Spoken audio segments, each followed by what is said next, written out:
So welcome to our tired and having been out all day. All day. Talking hats. So, we're on the way. We're prepping as we speak for the inevitable crawl towards Dragon Con. Only, 3 weeks until we leave? Yeah, it's terrifying, isn't it? If that. So we're taking a moment to indulge in our one bad vice. Well, one of our bad vices. But we don't drink near as much as we smoke. So, this is true. So, this particular episode is going to be just devoted to discussing convention stuff because it's going to be on our minds for the rest of the month. And month after, probably. Yeah, that's Dragon Con for you in a nutshell. But one of the things we wanted to talk about was what our first conventions, like why we went and what was the impetus behind and what the experiences were for those first couple of conventions that we've been to. And why did we keep going? Yeah, why do we keep going? If you try and describe a convention experience to a muggle, they usually end up looking at you like you're either insane or have 3 heads, or depending on them, both.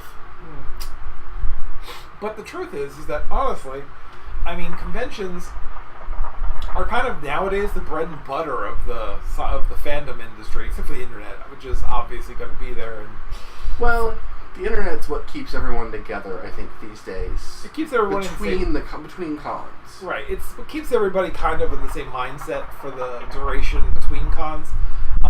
For those people who haven't been to cons, it's that real time that meet space thing that we don't get to do enough of. Even in this day, when it's a lot easier to find your kin here, you have to. You wind up. Cons bring everyone together in a more like-minded setting, and the best cons make it easy for everyone to stay in a really good peace of mind. Exactly, and where even your bad eggs aren't as bad as they could be. Exactly. Generally. Yeah, generally. There are exceptions to every rule, and unfortunately cons are no exception. On either side, whether you're attendee or volunteer employee. One of the things that, like, since I've been going to cons since roughly after this one was born. You're old. 1987. When you go back that far. Yeah, I was 2. Yeah, this is kind of terrifying. But I wasn't even a proto-geek at this point. Yeah. When I went to my first con experience was kind of funny because I didn't actually, we had been told about this one particular convention in New York, LunaCon, which I will probably discuss in depth later. It will come up. It'll come up. An unavoidable part of his con history. Yeah. So, what my first con experience was someone talking at our science fiction club in high school about this convention, this wonderful event that they were going to, and it's going to be a great weekend of just vegging and having fun and doing being geeky and all that fun stuff. And it's such a pity that none of you have rooms and none of you can afford to go. You horrible plebes! You go bask at the altar of my greatness. The president of our science fiction club back then was a guy who was kind of like a dick. I mean, I'd love to say anything nice about him, but I can't really. It's not for lack of wanting to. It's for lack of being able to. Yeah, it's like, I really... the problem was that the guy was kind of this snot. I mean, he's a snot. He was a straight-up snot. And one of the things was that, it was I got my room, I got, someone's riding me up there, and it's going to be a great old time, and really, I mean, I swear to God, he actually said, it's a shame that none of you can afford to go. And I'm kind of like, my girlfriend at the time, and I were kind of like, family show. Yeah, it's family. So this is what happened for my first convention. We had some other friends who were also going to the same convention, and they're like, we would love for you to go, but our rooms are full, and we can't fit you. At this point in time, rooms are full means at least a dozen people. Yeah, it's like at least we really don't have any more floor space, or we don't think we can fit you on in a planter or something. I'm sorry, the bathtub's taken. Exactly. No kidding. So we're kind of bummed. We're like, we're not going to go. That's kind of bad. And then my friend comes running up to me the Wednesday before the con going, "Do you still interested in going?" I'm like, "Yes."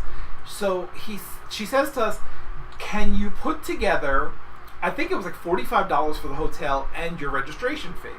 And we're like, "Probably." So she's like, "We just had 2 cancellations." And well, actually, that more than 2 cancellations. They just told us about it too. We have 2 cancellations. If you can get the money to us tomorrow, you guys can come with us. You guys can floor space. So my girlfriend and I went and talked to my mom. My mom's like, "Fine, we can afford it. It's not a big deal." It was like, this is like the ultra last minute thing. She's like, she wanted an explanation as to what we were doing. Somehow, my girlfriend was able to convince her very, very restrictive parents to let her go, unchaperoned in any way, shape, or form, a weekend away with her boyfriend.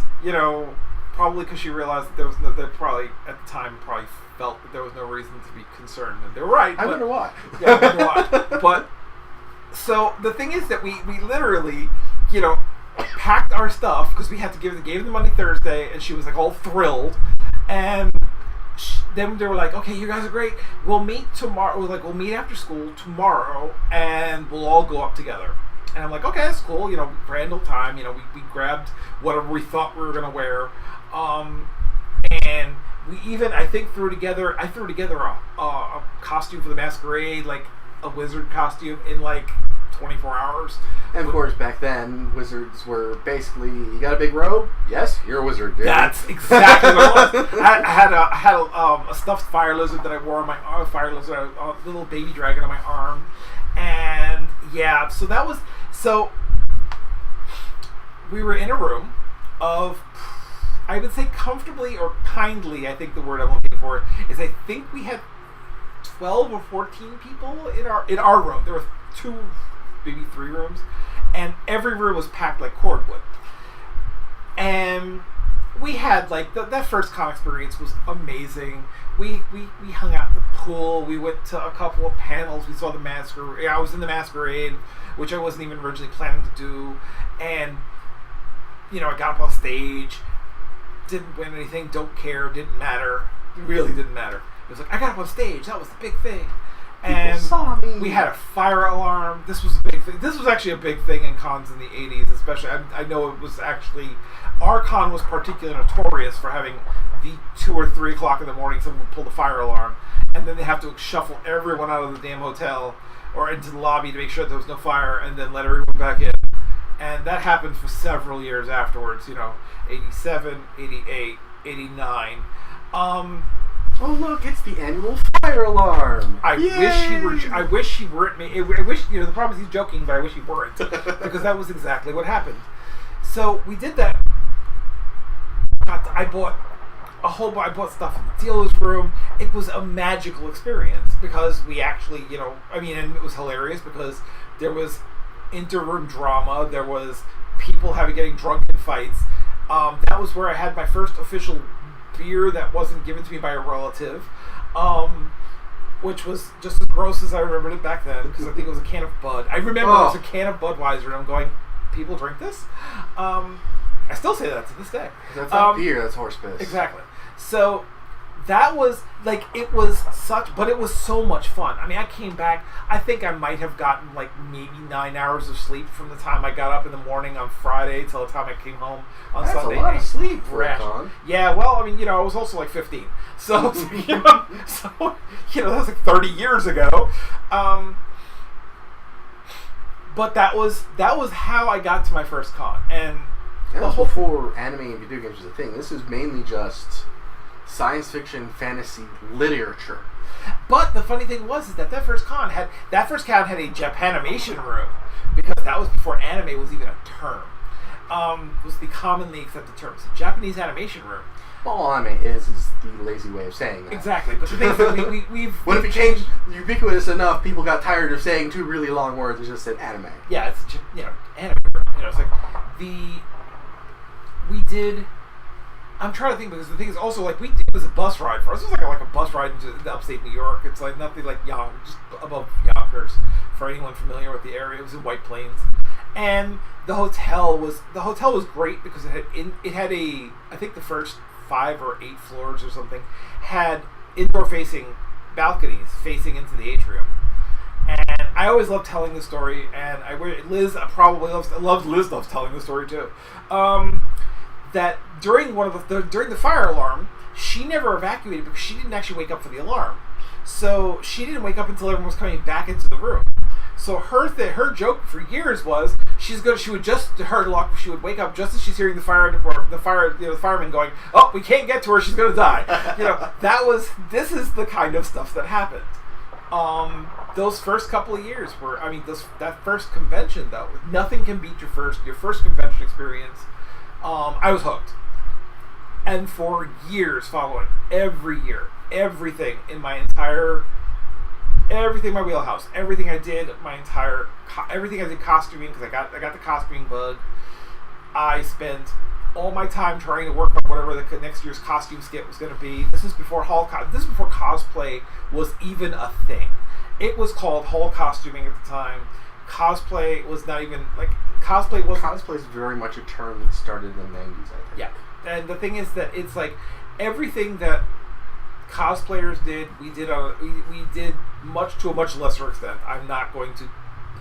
There be your outliers that have these big, amazing, elaborate costumes, but on average, costuming was much less than your average cosplay is, especially these days. So the thing is that we did a lot of. But it was such an experience because up until that point, I was a geeky kid growing up in the North Bronx. In an area where there were plenty of people who did this sort of thing, but we were all scattered all over New York City, and we didn't actually get together very. It was fun. It was a lot of fun, but very, very infrequent that you would actually get together with large groups of people. Mm-hmm. So to get to go to a convention where we were dealing with, I think there was Lunacon's a dinky convention, even under the best of circumstances. The year that I went, I think we only had 1,200 people, but still, we took over a whole hotel. Back then we had an overflow hotel, and I don't know why, because there were 18 people per room. So but that was how I started. That was my starting point for my convention experiences. Now your experiences are much different because you came into this much later.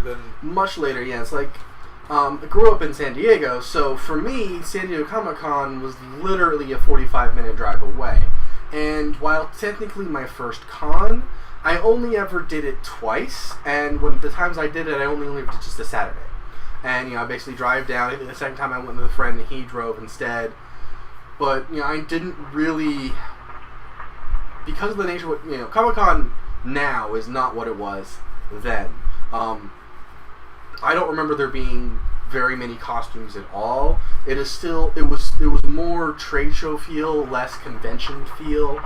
So in a convention center as opposed to a hotel, where a lot of the best cons are hotels, because you have a more party atmosphere in a hotel con. But I went, waited in line for probably an hour and a half, 2 hours, baking in the sun on the piers of San Diego. And now that's nothing. 2 hours? My God, then it was a lot, but now it's even worse. You didn't have to camp out. But it's I walked around the halls a little bit. I went to the dealer's room. They both kind of blur together. That's the first time I saw. I remember when the dealer's having Lex on one of the little CRT TVs showing it, and what little I saw, and then I'm like, is this supposed to be a porn parody of Farscape?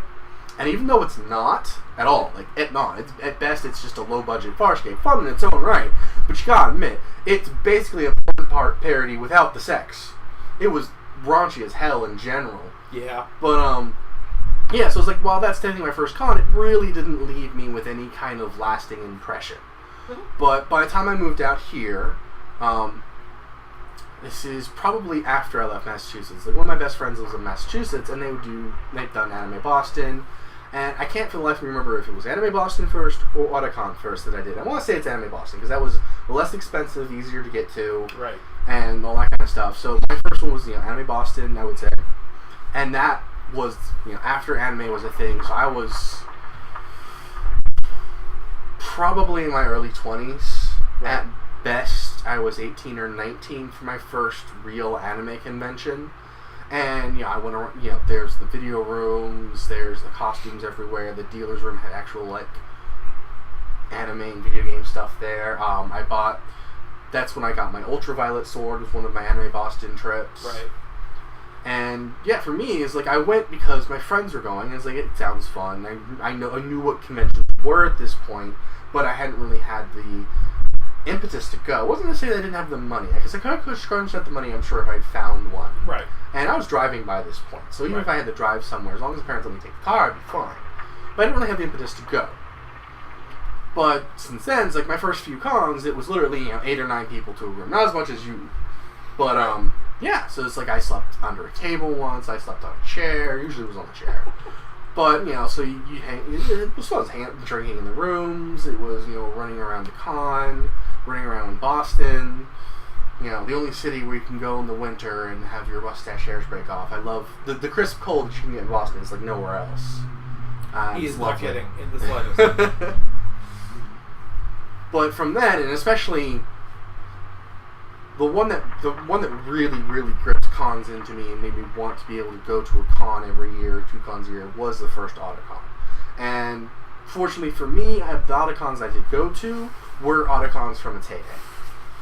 So it's and it was amazing. It's where I saw Hellsing Ultimate on the big screen after I discovered the manga for it. So I read a lot of the story. I hadn't finished it yet, but I read a lot of it, so it was great. And you could tell in the audience, the people who read the manga and the people who'd only seen the first anime. Right. And it was just great. And it's when you can be in a room like that, and even when people are shouting at the screen and still be great, it's that's a feeling none other.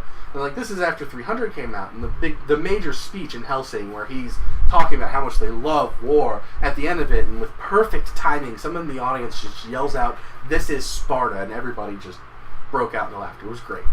But there's that hive mind. The funny thing is that when you get into, I've been to, so I did Lunacon for a bunch of years, and then my boyfriend in college was he wanted to go to Gen Con. And still need to do that one. Yeah. Gen Con, and this is 91, I'm pretty sure I did 91 is my first Gen Con. That was the one that was the first con that I'd gone to where we didn't have to overstuff the room, and it was just 3 of us.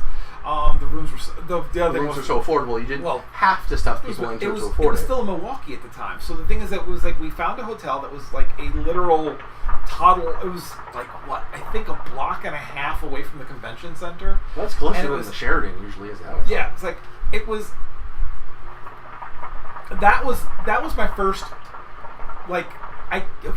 In order to explain something, that was the first trade show / convention center convention I went to, except if you count the creation conventions, which I kind of have a hard time counting as conventions, because I did those with my girlfriend. Creation Con more just get your books signed, talk to authors. No, creation cons are kind of like what San Diego Comic-Con is now.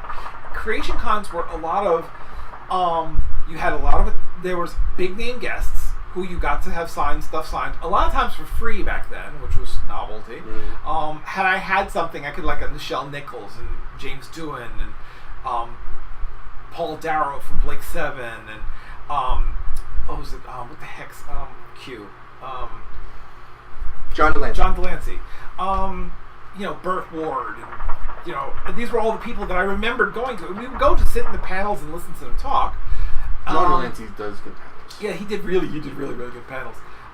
So did Burt Ward and Julie Newmar were on a panel together back then, and that was absolutely hilarious because the entire time she kept pawing at him, and in cat form, she's no. Well, I should say she kept pawing on his chest, and then she moved down to his crotch, and he's like, ah!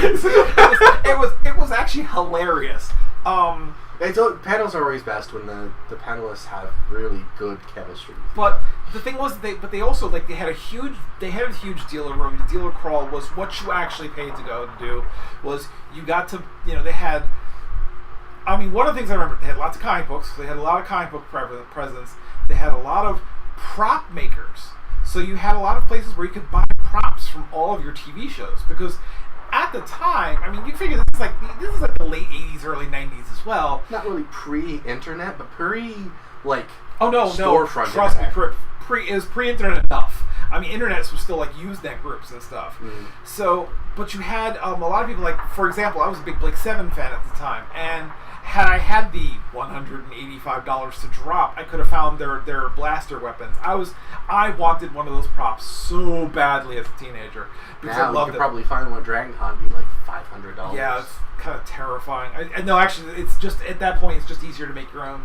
I mean, the one thing I find hilarious about the cosplay community is that they have completely turned the tables on prop making. Is now the whole thing is that people will go to extensive lengths to try and make it themselves. And they'll want it more if they made it, not just find it and buy it. Exactly. But so that was like, but when I went to Gen Con was just such a different experience to me because it was, granted, it was there was more people. It was like, I think that back then it was like maybe 35,000 people. That was nothing to sneeze at, but because it was a convention center convention, also like I think at like 10 or 11, the con shut down and everyone just went off into the abyss. But the other thing was that I remembered I played a couple of the actual sit down RPG games during their slots. I mean, I did like 3 of them one year. I played in a Cyberpunk LARP one year.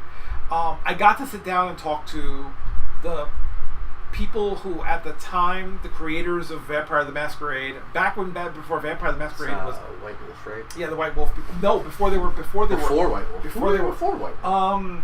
They were, oh goodness gracious.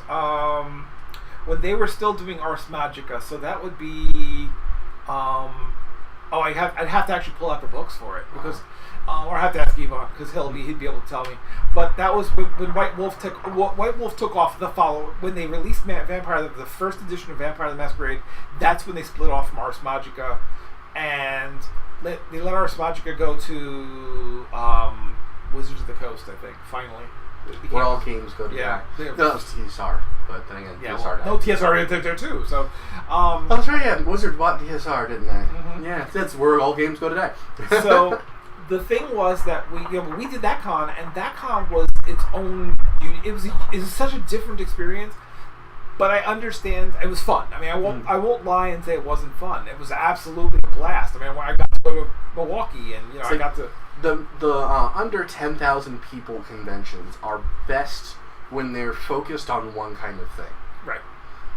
Because then you can really get into it. Well, the other thing is that, like, the smaller conventions, when you start getting into, like, the little, like, the focused conventions, or when you get into the regional, because the thing is you have, like, your national conventions, you have international conventions, which technically things like Dragon Con are really international conventions, because people fly from Australia for Dragon Con. And like the Comic Cons, obviously, your PAXs, those are going to be. I don't know if that's worth the money for the Comic Cons, but that's conversation. Personally, my personal opinion on this is that Comic Cons just seem like, I mean, they've gotten too big for it's just marketing play. I'm not going to spend that much money to have stuff sold to me. It just doesn't. That's going to be released. That's going to be leaked on the internet before it even gets announced. Before you get home, before you get home, everything that you watch, every exclusive will be on the internet. But then, like I did Gen Con. We did Gen Con, I think we did Gen Con 3 times. Then we did Connecticon in Connecticut. Yeah, Connecticon. We did Connecticon. And then like I did a couple other I did a bunch of other like regional stuff. What's funny is that I mean there's always the bigger is better crowd with conventions. I would like to do more of the smaller conventions in addition to Dragon Con. It's just not feasible. The problem is that like the smaller conventions, because of how hotels are now, smaller conventions are just a pain in the ass to go to. Yeah. I mean, they're expensive. They become exorbitantly expensive. Dragon Con is no slouch.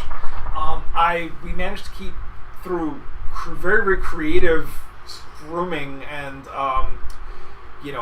my obsessiveness of hunting bargains. I've made Dragon Con something that's expensive, but not unwieldy. But when I did Gen Con, and Gen Con was fun. I did Gen Con until they were actually, I think the last time I did 91 and 93. I think those are 3 years I went to Gen Con.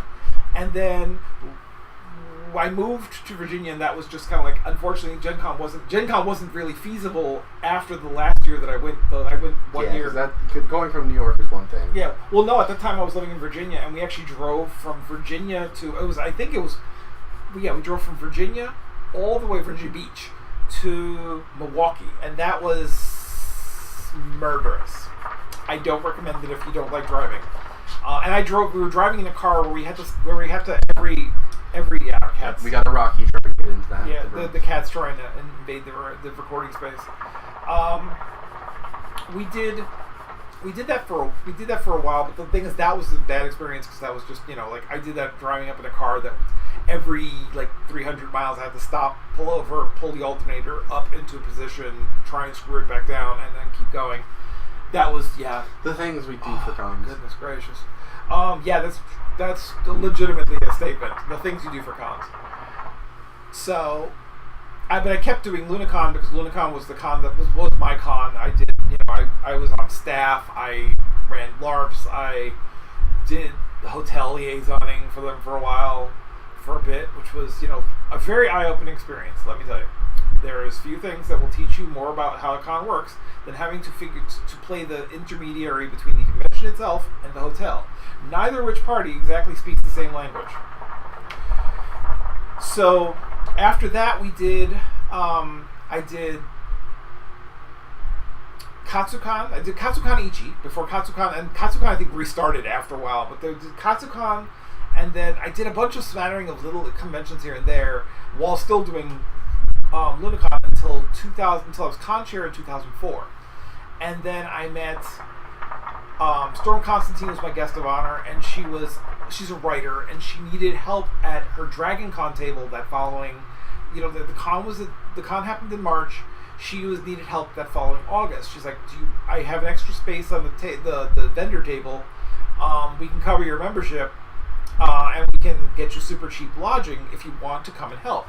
And I was like, up until this point, I had friends from Atlanta telling me, no, you really have to go down to Dragon Con, because Dragon Con is an experience like no other. And I was like, yeah, but I've been to big conventions. I've been, it wasn't at the time. I think it was still in the sub 20,000 or between 20 and I think it was maybe 22,000 people. Which is big in the scheme of things, but nothing like it is now. But so the thing was that the other part of it was I kept saying, well, but it's 22,000 people. I mean, I've been to Gen Con. Gen Con's huge. Everybody kept telling me, no, Gen Con's great and all, but Dragon Con is its own experience. It is something that is is very, very unlike anything else. It's very hard to describe to people who have not been there. Even if you are an experienced con goer, Dragon Con, your first Dragon Con will break you. Yeah, Dragon Con. Just accept this as reality and let it wash over you. You'll be fine. But the funny thing about Dragon Con is that back when I started going in 2004, the first couple of years I didn't have to worry about rooming because I was staying with the editor, Storm Constantine's editor, and she was, I would stay with in her condo had a guest suite, and I would stay there, so I didn't have to worry about securing my own room. So yeah, Dragon Con was easy. I mean, you just drive down, find a parking garage, park your car, go to the con, and the first Dragon Con I went to, that was just blew me away because it was just such an experience. I think I watched one panel on their in-house TV, one or two panels on their in-house TV. I watched the parade, and I took pictures all weekend long. All I did was I just took pictures of people in costumes. I'd never seen that many costumes before. That was just, and it was just such an experience. I mean, I made new friends. Friends I still see to this day. I got introduced to some of the con regulars, and these people are, it was such a family experience. And it's weird because I say that not in the family as in family friendly experience. It's just that you go to not that you can't bring your kids there, but if you don't have to, or they're too young to really get anything out of it, just don't. Yeah, you're better off. But the thing about it was that there's an in-joke, and it's not really a much of a joke, really, is when people talk about going to Dragon Con with 77,000 of your closest friends. And that's kind of how it was. That's how it is now. It's 77,000 people now.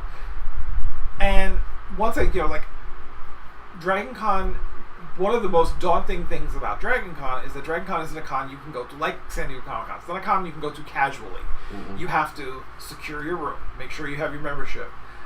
Securing your room is akin to getting concert tickets. It's like you have to either be willing to devote a day off, which I take the day off when room reservations open for the Marriott hotel, and that's my entire day. I will spend the entire morning trying to get rooms for the con. This is a con you plan like you would plan a Disney World trip.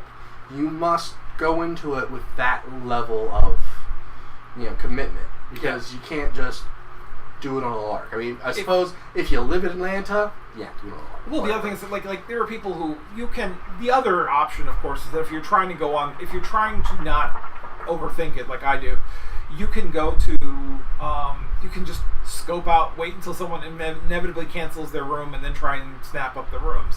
That's worked for Dragon boards to get things everybody has cancellations. Or room with strangers, which actually it can work. In many other cons, I would never recommend that. But Dragon Con, you just have to be careful that you're not getting screwed in the process. Yeah, because a lot of people, even if you met them in the wild, they would not be this way. The same people. But when something about Dragon Con, that's the only place I'd say it's room with strangers. If you're comfortable with strangers in general, you really don't have much to worry about. The chances something bad's going to happen is slim if you're careful. Yeah, if you're careful, just take. Don't be stupid, but you can do it.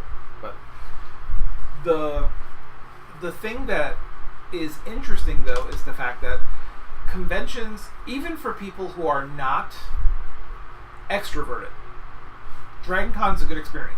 Mm-hmm. People who talk about how they have social anxiety and don't like crowds, even they like Dragon Con, or more often than not like Dragon Con, even with the amount of people that are there. Because except for the rare occasion when you get weather that is so ridiculously hot. This is Atlanta during the end of summer, so it's going to be hot, it's going to be muggy. But you will generally find that people are very, very good-natured. People, are very, people will generally bump into you and they'll excuse themselves, they'll say, excuse me. People will generally try to make their way through a crowd politely. Mm-hmm. People are trying to look out for each other most of the time. When they start getting drunk, it gets a little hairier, but that's another. But even then, it's I've had drunk people bump into me in the Marriott floor and be like, "Oh man, I'm sorry." It's "Oh, no, it's good," and we're friends for the 30 seconds that we're interacting with each other. Exactly.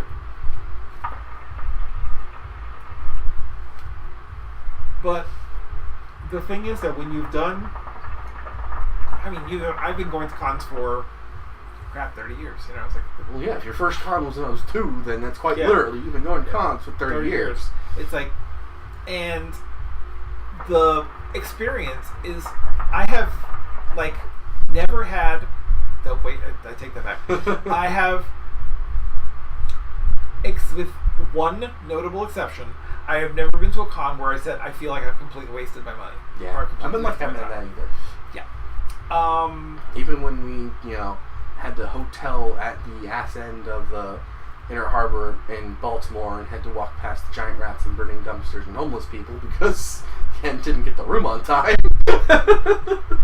Yeah, it's and a hotel that was converted YMCA that still looked like the 1970s threw up inside. It was a thing. But we did, the only con that I've ever had the experience of, I've been to only one con that I would describe as an abject failure, and that was a Godzilla convention that I went to because my brother wanted to go in Chicago. And that was the only unmitigated disaster con I've ever been to. And while I still say that the small cons that focus are better when they do, that doesn't mean you can't have it be focused and not work and be too focused, and that's probably a good example. Oh yeah. That was an example. Well, the other thing was that was an example of people who were trying to do something and had no idea of what they were actually doing. And we've had some of those even this day. There was Pegasus, DashCon. But the thing is that what's funny is that those conventions, the problem is that the people don't understand all the parts that are going involved. And working a con, having done it, it's a lot of, it's trying to. It is eye-opening to see how everything works in the back end. Oh yeah, It's like trying to make a whole bunch of functioning gears all run in the same general direction at the same time, and it's not easy. It's not easy. In a lot of cases, it's a lot of misshapen gears trying to work towards the same goal, and that's even harder. But what happens is that you have conventions. We had a convention where it was basically they had, I think, a actor, one of the guys. My brother can give detailed account because I felt so bad because he's a huge Godzilla fan and he walked away from that thing angry. And that's impressive because my brother will forgive a lot. But nope. He will not forget that. And nor do I blame him because we went out to Chicago. We spent a lot of money to stay at this hotel. They never secured the rights to show actual Godzilla films.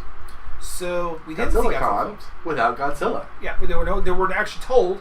They were specifically told not to show anything, or else they get smacked with copyright violations and all that fun stuff. So what they did show was Gamera Guardian of the Universe, which I will not say was a bad film. Certainly was not a bad film. It was not Godzilla, but it wasn't. Yeah, it wasn't what I went for, but okay. It was actually a good film. Except for the fact that the subtitles were white and lots of you completely lose them in scenes with anything resembling a white background. Or sky. Yes. Or, I don't know, 90% of what's usually in these films. Like, especially any scene that takes place inside of a building, you'd lose whole words because it was all horribly, there were no outlines around the words. But that was the only expansion. That was the only time I was angry, and I wrote them letters, which was really funny because I got the same response I get back anytime I complain about convention, or I used to complain about convention because I would complain any sort of complaints about how they could make it better, and the inevitable comment I would always get back is, "Well, when you run a convention, you can do it your way. You could do all these things that you say you think you can do." And you know what? I did. Funny thing, and it was profitable. I did a convention that was a good time. Our attendance was up. We were financially in the black. All our guests were happy. All our attendees were. The vast majority of March attendees were happy. You cannot make everyone happy. If you try, you will fail. But I will say that I had people coming up to me in the halls who had never talked to a conchair before, just wanting to thank me for having a great time. So, insofar as anyone's complaints about my ability to critique someone else's convention, I've done this. I'm not talking out of my ass here. But the thing about, as we get closer to Dragon Con, Dragon Con especially, though. I mean, I've been to cons where it's kind of like you reach that sort of nirvana stage where everyone's in the same mindset. It's just a great weekend to let down your hair, to be able to talk freely with people about the same things you like. And that's great. But when you go to Dragon Con, it's literally going to the great convention beach, where everyone's out there relaxing and soaking up as much of the geek sun as they can. It's like the only way it could be more is if it was like Colossal Con that is in a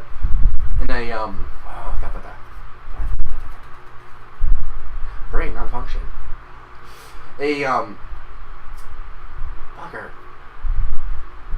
A resort where they have actual pools and places for you to relax in the sun. And people will do, I've seen the videos and they look great. They'll do beach or swimsuit themed costumes for their characters. And it looks amazing.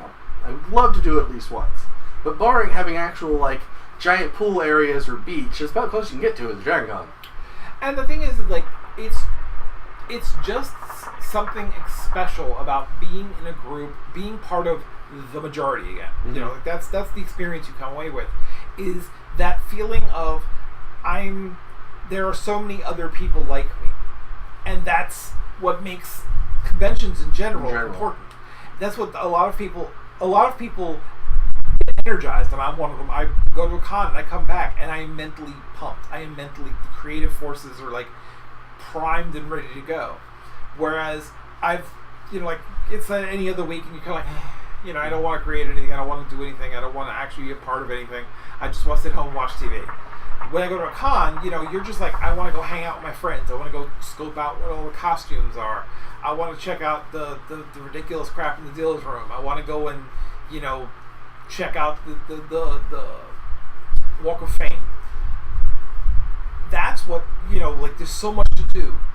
And the other thing is that in Dragon Con in particular, is that it never stops. I mean, the 24-hour aspect of it is what would make some of the smaller conventions like LunaCon and Eurasia and old cons like that I've been to, they don't shut down. There's a certain point where they stop having activities, but they're not like more official activities. They're not like shoo, get out. We're closing the center. You got to go find your hotel room or stuff. It's shoo, get out of the go sit in the lobby or go play games on play games on one of the lounging floors or something. Just you can't be in the defense space. Yeah. So that's what's interesting about these conventions. I mean, ZenkaCon is kind of the weird half step between the two because they have this. Yeah, because it's technically a convention con, but the Lancaster Convention Center has a Marriott. Yeah, it's Marriott. A Marriott attached to it. So even though the con shuts down, the shared lobby, you can still be there. Because it's a hotel. And people playing Cards Against Humanities until the sun starts coming up. Or, they're sitting there like after the rave, they're off, chatting and sitting in the lobby area. They have a gigantic lobby. So it's they have plenty of space where they can sit down and just shoot the shit for, it's a neat little medium. Yeah, between the two. That's one of the things I really do enjoy about it is that it has the hotel con feel and the hotel con atmosphere with the convention center space and organization. And I think the other thing was that like the big convention, the major convention center space closes down, but I know things like when they have like the Artemis setup, I think that runs until dark 30 in the morning too. I think it runs at least until 11. I know it runs later than the rave area. Like it goes right outside the rave area. But the thing about it is that cons, because we don't have the structured, like the science fiction clubs and things like that, because geek fandom has expanded.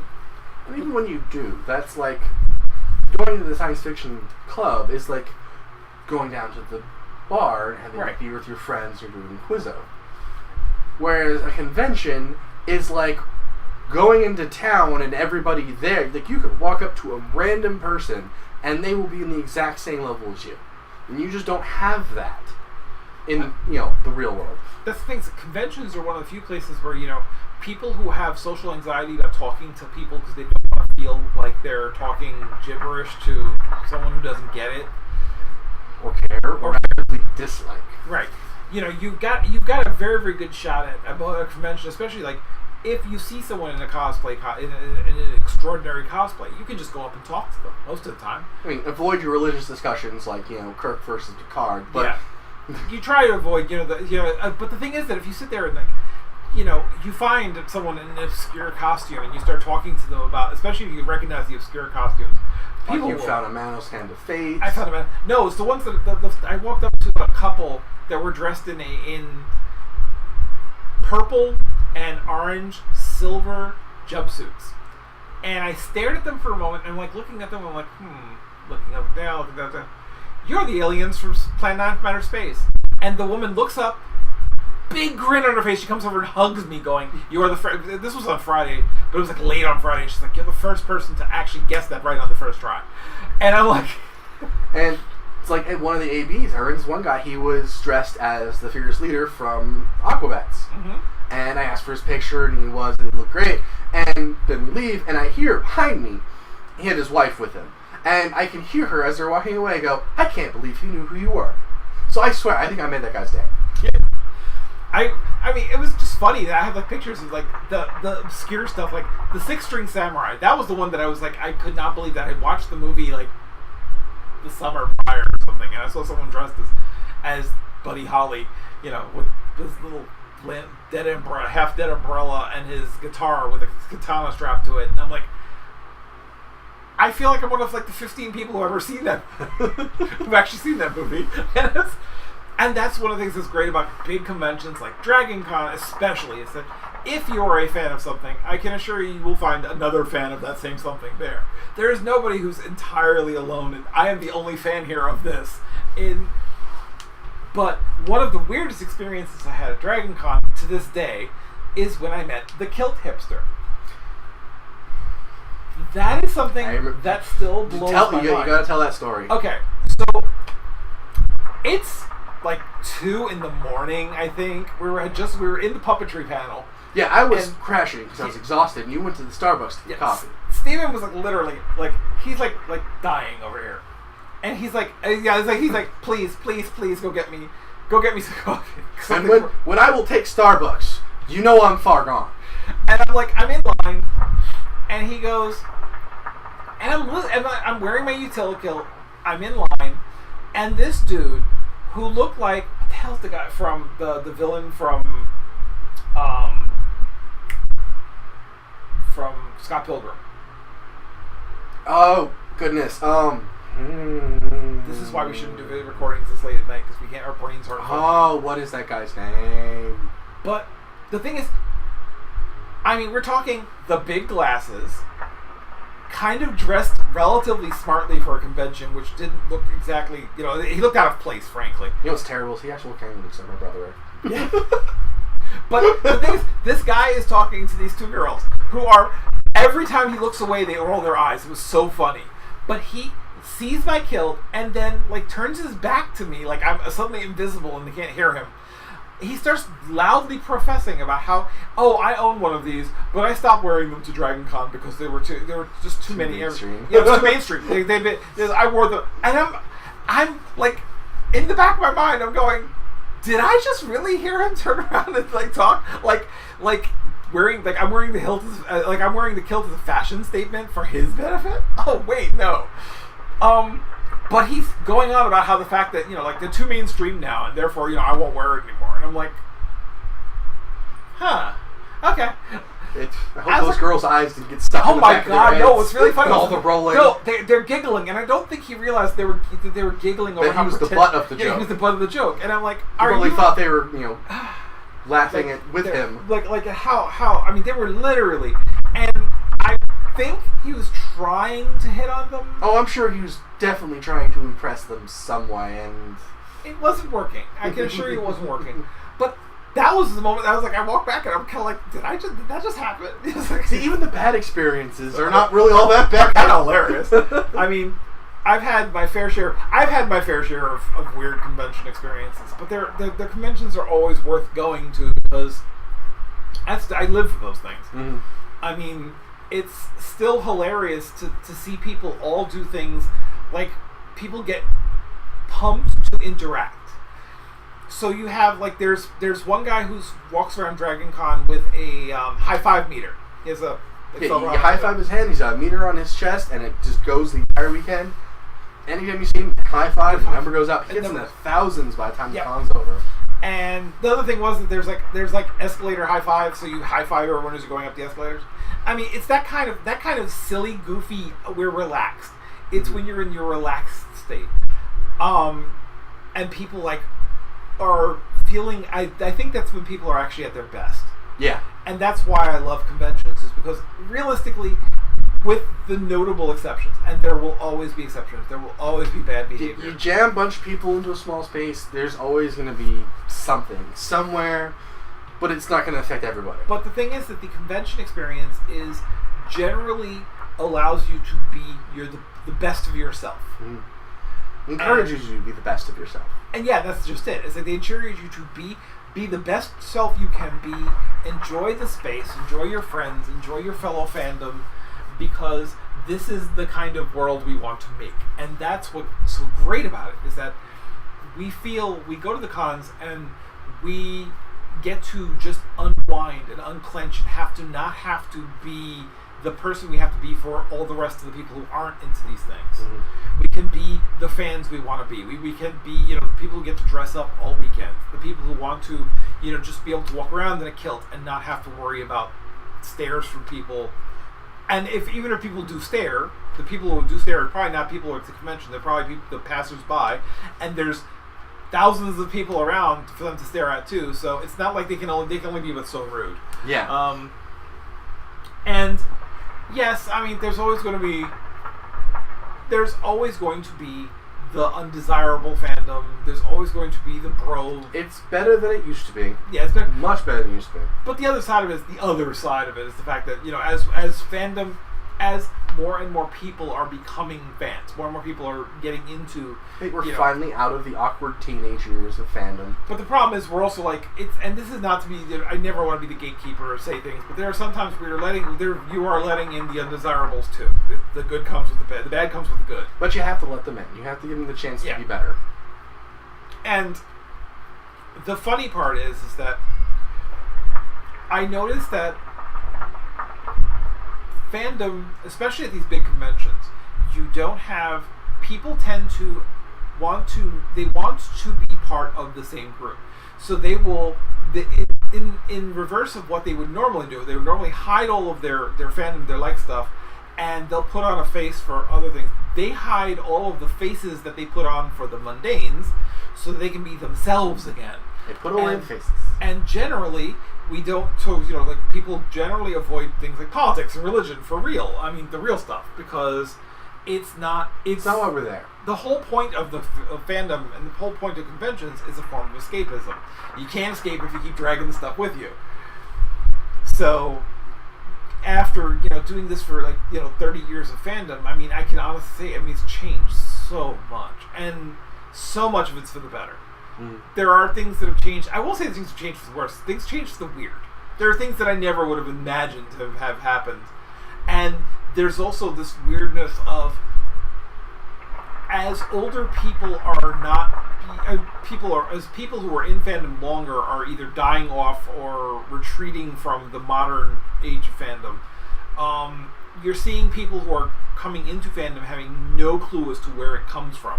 It's kind of the thing of, you don't understand when it was fringe culture, and it was fringe culture. Oh my god. You can make your arguments all you want, but it's not really fringe culture anymore. Yeah, it's not fringe culture anymore. It's so big now that you can't be a fringe if you're the whole jacket. It's like the convention scene has changed, and people have to, and there's still people who fight those changes. People who fight, the diversity changes, the age range changes, because the other thing is that you find a bunch of people who are kind of the thing of like, old people don't need to become the fandom anymore, and I'm like, excuse me,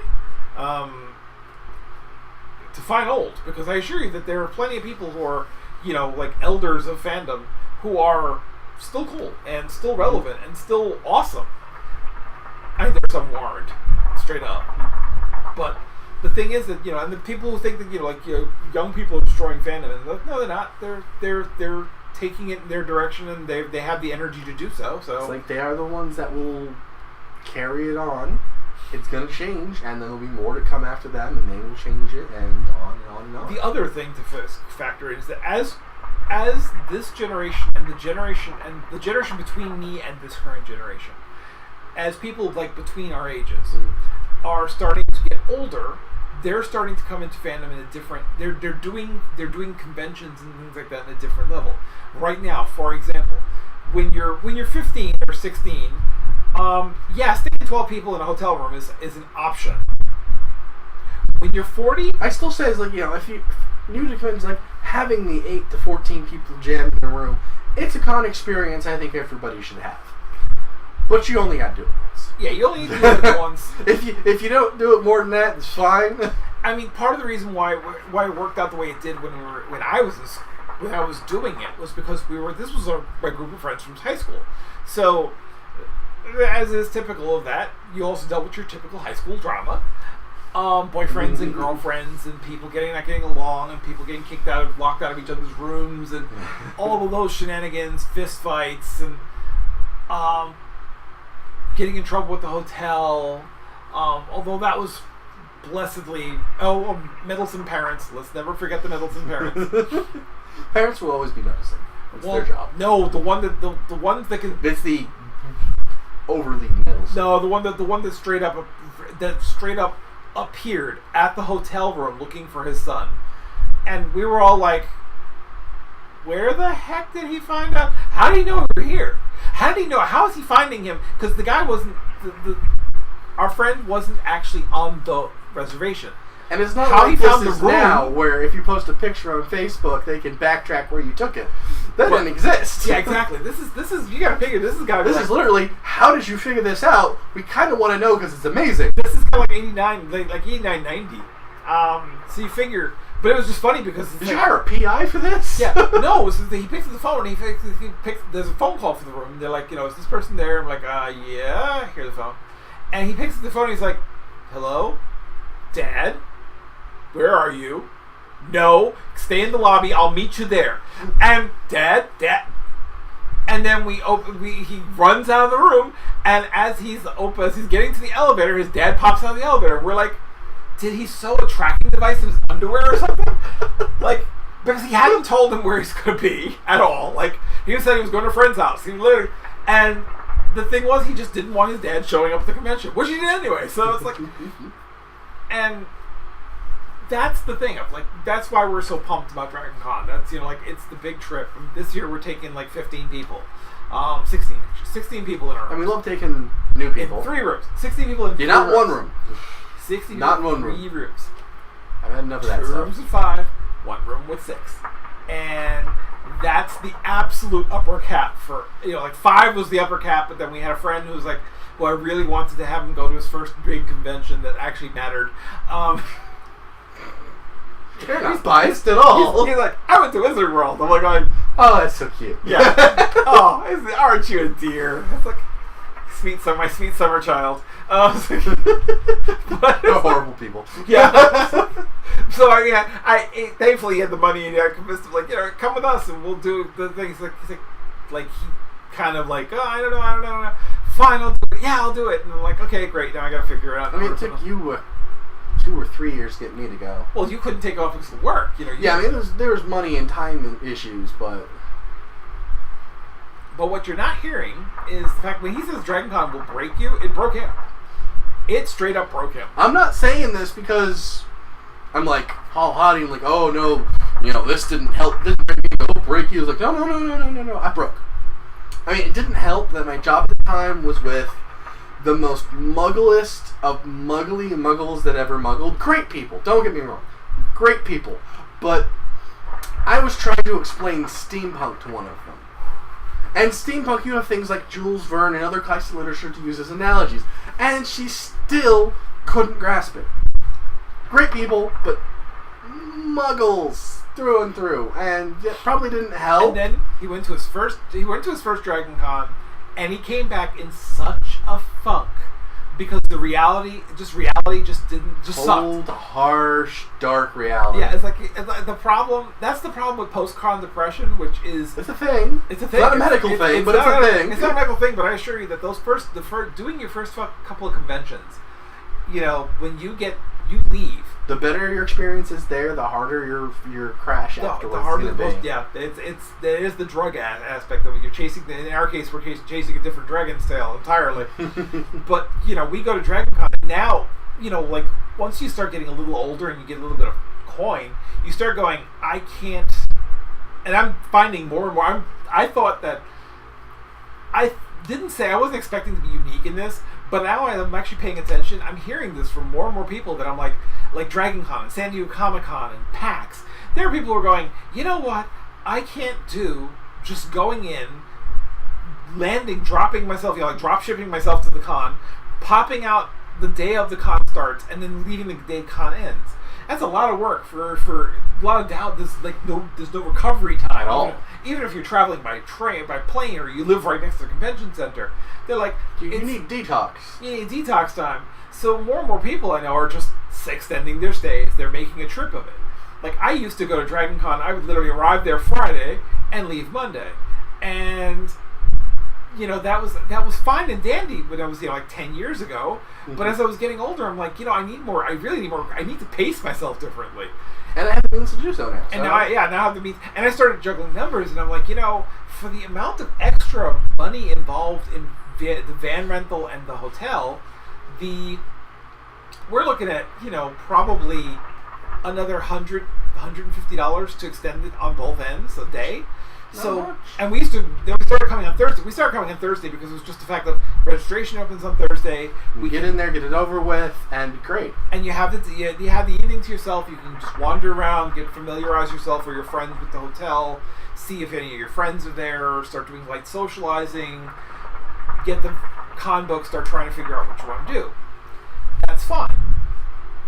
Then I thought, well, if we arrive Wednesday, we'll also get our choice of the hotel rooms, and we'll have an extra day to just literally, because I mean, it's and I don't know, use the pool. Yeah, use the pool. What a concept, right? I have been going to Dragon Con since 2004, and I have never used a hotel pool. May as well not exist at that point. Exactly. I don't even know where they have it. And I've stayed at the I've stayed at the Marriott. I've stayed at the Sheraton. I've stayed at the Hyatt. And the Hyatt pool is never open. The Sheraton pool's hidden somewhere, and I could have probably used it had I felt love to it, but I didn't. And the Marriott pool is, again, hidden on a certain floor, and I'm like, the problem is we get there Thursday, and we're like, I don't want to jump in the pool. By the time we get in the room, it's just like, I just want to stop for a while. Because we were also driving straight in. We get there, we're like, the last thing I want to do is, I mean, I want to sit in the hot tub. That was definitely an idea for next year. But the thing was leaving on Friday. I mean, leaving on Monday. Leaving on Monday when the con's still ending. Like, we're on the road at 1 o'clock in the afternoon on Monday, and the con still has like 4 more hours of con to go, and we're kind of like and you're fighting with all the other people who are leaving on Monday. Yeah, the grand exodus of people, and I'm like, you know what? It's like, let's just stay there and leave till Tuesday.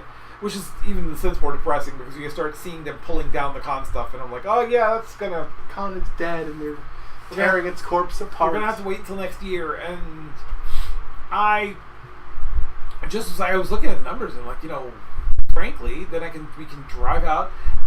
The biggest issue, of course, was that Sunday night at Dragon Con is a big party night. Everyone's got this is our last night, our last hurrah, so everyone's partying until usually around 4 or 5 in the morning.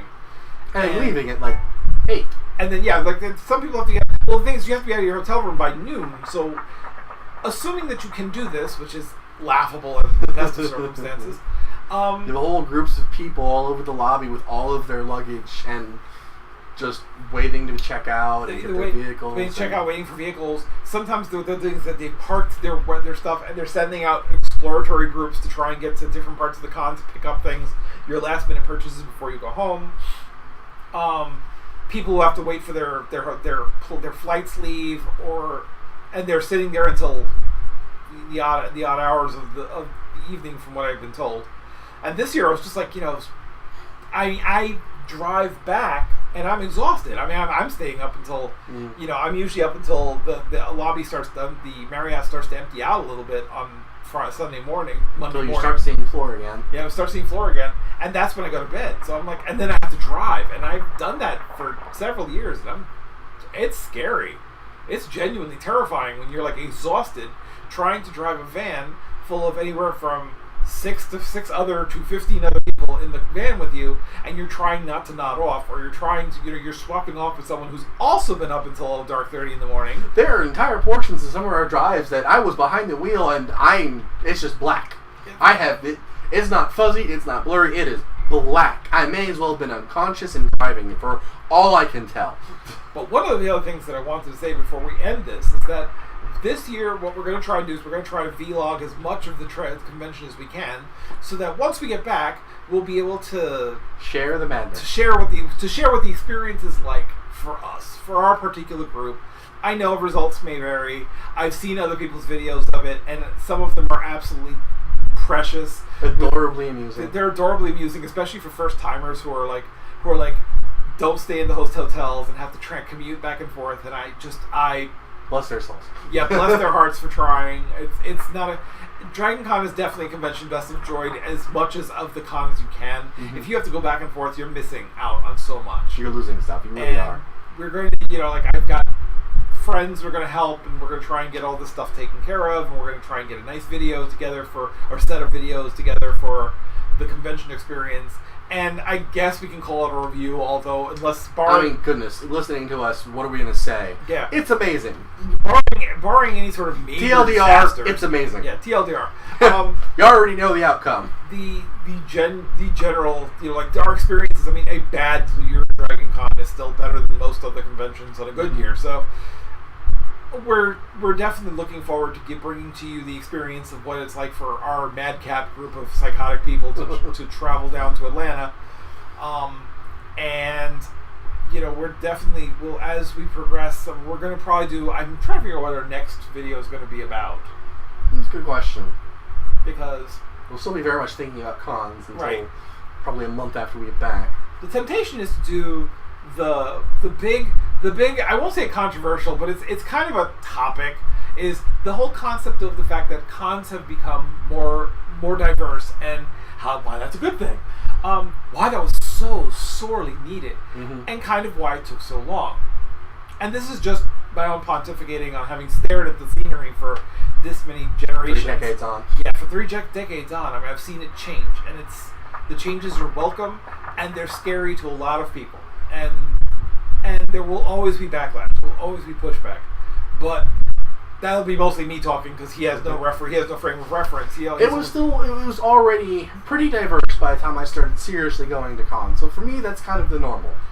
But it's the thing is that the experiences of discussing like how cons have changed, how they've changed, like the advent of the internet, the advent of computers. So that will may very well be our next discussion, or maybe something else entirely. I mean, and this could be complete nonsense, and you'd be like, "Oh, great! I can't wait to hear about this. Why are they talking about magical girls now?" Yeah, that's there's the distinct possibility. Or why are we talking about why Teen Titans Go is actually a better show than anyone gives it credit for? Conversation for another time. Oh yeah. Oh definitely. Oh definitely. That's definitely that will definitely be brought up. And there's also we got a discussion on cosplay. That's on our agenda as well. But until that time, I'm Old Man Wolfie. And Monty Squigs. And we will see you next time on Talking Hats.